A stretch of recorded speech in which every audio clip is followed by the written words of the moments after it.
game, cause see the boxing voice. Welcome back, gang, for the first time and hopefully many more to come. Don't forget to subscribe to the YouTube channel and click on the notifications right here, this little bell, so you can get those emails every time we go.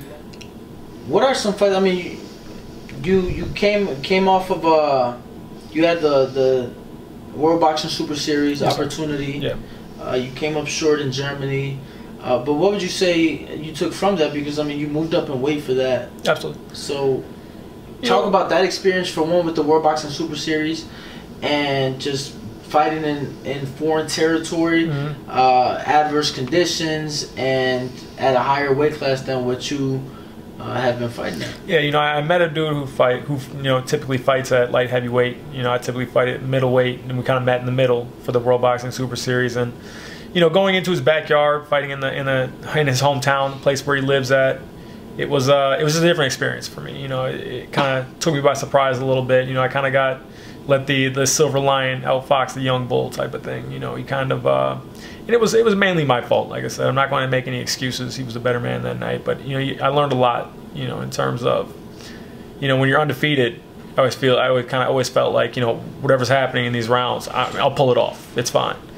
Now I know that if I don't put in all the work that I need to put in all the time, you can lose. You will lose. So when you're in there from bell to bell, I mean, if it's a 12-round fight, that's 12 individual fights, you know, that you're going to have to win. Right.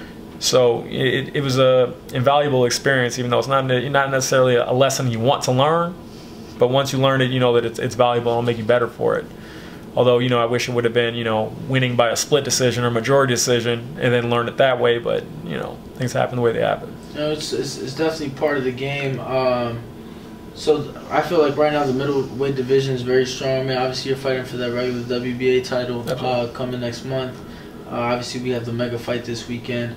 Actually, the day that you're fighting, you have a title fight on the East Coast in Boston, and Billy Joe Saunders defending his WBO middleweight title against Demetrius Andrade. How do you see that fight play out? I think it's a very interesting fight. What are your thoughts on that? I mean, I think there's a lot of contributing factors into that fight. One being, you know, Saunders coming over, you know, them both being southpaws. Saunders coming over into the U.S. I'm not sure if this is his first time fighting the U.S. I don't think it is it?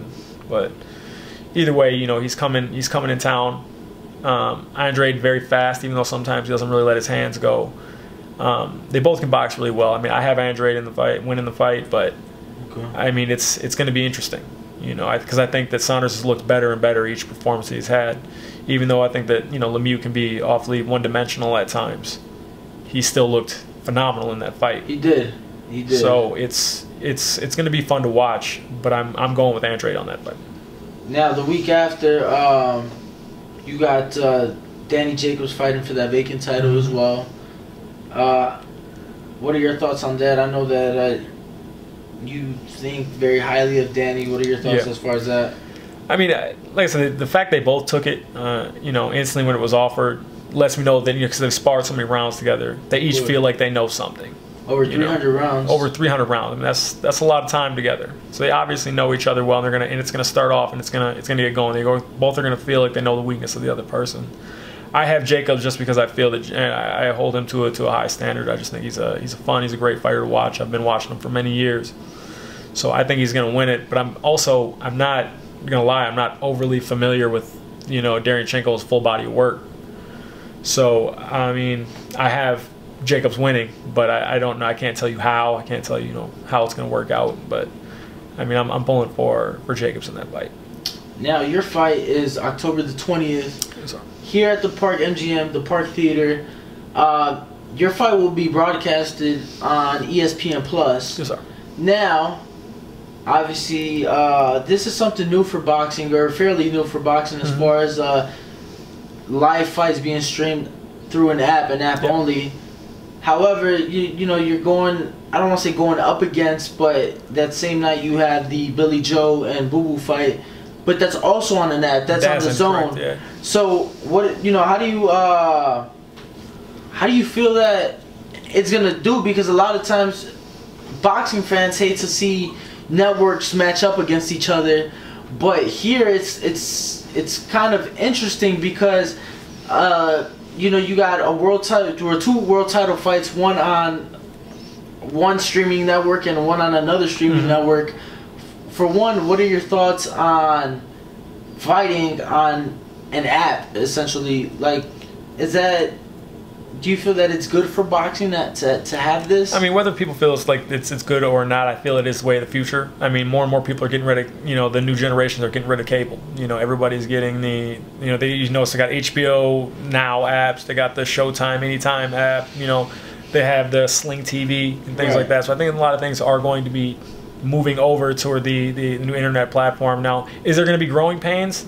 Yeah, I think that there's definitely going to be growing pains, you know, in that, you know, you're going to have some fights that are not going to perform as well as they probably would have if you threw them on the regular ESPN or you threw them on Sky Sports.